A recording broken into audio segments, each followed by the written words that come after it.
All right, this is the side of the house. It's pretty obvious where the bad addition was done, and it's pretty obvious that it was a bad addition.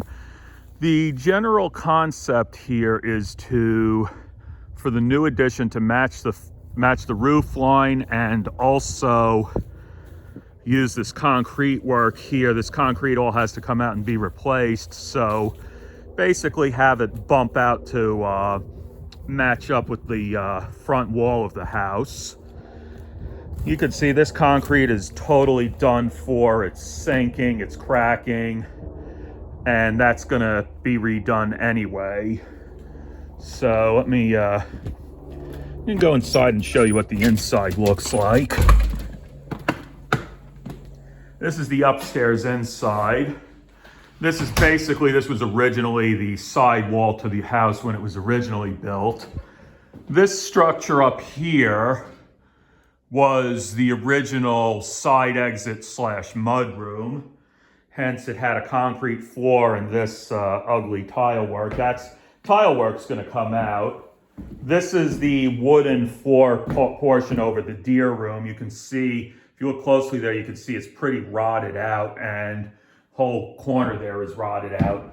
This door goes off to the slider room. I don't really want it anymore.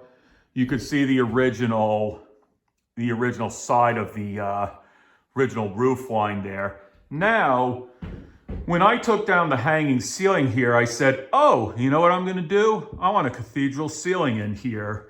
I don't know how possible that is, but he kind of had something like that going, and you can see he really used the thinnest timbers he could get his hands on. This guy was notorious for buying closeout stuff and trying to make it work.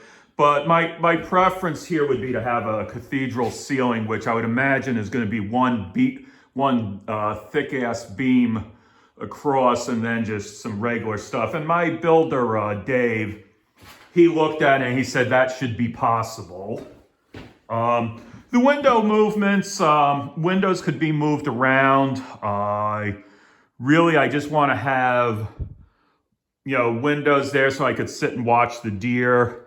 They like to hang out up on that field during the evening in the fall and in the summer. So it's a nice place to look at look for the season's potential bucks. So having it in line with here, I don't know if I would have to get rid of the door. I really don't want the door. I've got two or three other doors here and the garage doors. So, and you can see here this concrete, you can see the line where the original basement was, and you could see this guy was an electrician. He put an outlet there, he put an outlet there, he put an outlet wherever he could put an outlet. I think this deck is going to just have to come down no matter what. It looks like crap underneath. It's all Trex, but it's all saggy and everything. And I'll have plenty of replacement Trex to redo.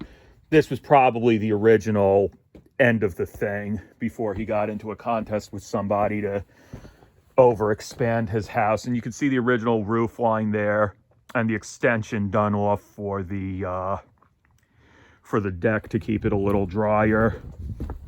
So now we go around here, and this takes me down into the backyard. You can see this is the underside of the deck. I don't know really what I want to think about it, if it's salvageable or if it needs to go. If it's salvageable, I could salvage it. If it needs to go, I'm not going to cry. I could just chop it back over to where it ends over there. The underside of it is absolutely useless. So we come over here. This is the deer room. So this is all cinder block on all sides, and this was some concrete that he cast in place. So there's your deer hanger. The electric box for the deer room is new. It's actually the newest one on the property. I did a little bit of exploratory, digging with a small shovel, and I can see there was at some point, there was a ground water, something to deal with the water around here installed. And you can see there's some, that's not actually an underground wire. That's just from my chunking out of excessive wiring in this place. If he could install a circuit breaker in a spot, he did. You can see that goes down a little bit deeper. That goes out off to, I think that goes off to what remains of the satellite dish in the barn. So, look at this. He actually put one of these over the door. So he's wasn't a total idiot. And you can see sitting right onto it is the wooden board and the various beams. These beams are probably a little on the small side. Like I said, he wasn't a very good structural engineer, and I don't think anybody ever did drawings on this. So you can see the rotting there from upstairs. This place had what was, you would term these days, a water event, which is a popular way of saying water was just basically spraying all over the place for who knows how long. So now you go into here. This is the basement, which has a door conveniently labeled as a door, just in case you didn't know what it was. And this right here, let me move over here. This right here, that spot with the siding is where the deer room is. And then this is the opposite wall of the deer room. This is the well pump room. So you could see the underside here is corrugated steel. Above that is the concrete for what we saw upstairs in the mud room. Now, it's the one pipe going off to the deer room, and then that's the service pipe for the cold water in the house. The heater is at the other end. And this is here. You could see over here, there was some rotting that went on with this board. Not surprised. And presumably that needs to be dealt with. This is our well pump. We do have, I sealed this up to keep the mice out. This is the only pipe that goes underneath, or the only known thing that goes underneath where the concrete on the front patio is, or front porch, whatever the hell they are this week. We do have a little bit of a water thing in here. I think that may be partially because I haven't cleaned up over here, and there's a lot of water just going everywhere and a lot of dirty crap in here. This used to be, he used to store this use it for gun storage. I don't know why he did, because I would not store a gun in here. That's why the gate is there. So then this is where the fireplace downstairs is. And you can see where the fireplace upstairs leads to. So this is all brick. I don't really think there's much behind it. He's got the insert in there. There's Freddy the Fearless Foam 5x5. And this is the underside of the house, the main living areas. So he's got the beams running across. Probably not the best way to do it, but the place hasn't, to his credit, the place has not fallen down in 40 years. So do a quick run upstairs.